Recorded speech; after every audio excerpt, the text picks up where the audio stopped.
நபி ஸல்லல்லாஹு அலைஹி வஸல்லம் சஹீஹ் முஸ்லிமில் சஹீஹுல் புகாரியில் இந்த செய்தி வருகிறது.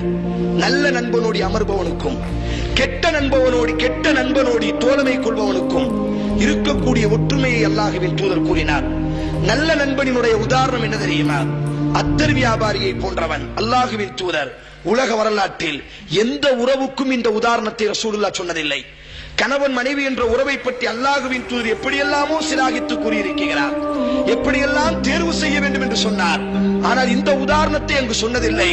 காரணம், கணவனினுடைய குணம் மனைவியிடத்தில் ஒரு நாளும் பிரதிபலிக்காது, மனைவியினுடைய குணம் கணவனிடத்தில் ஒரு நாளும் பிரதிபலிக்காது.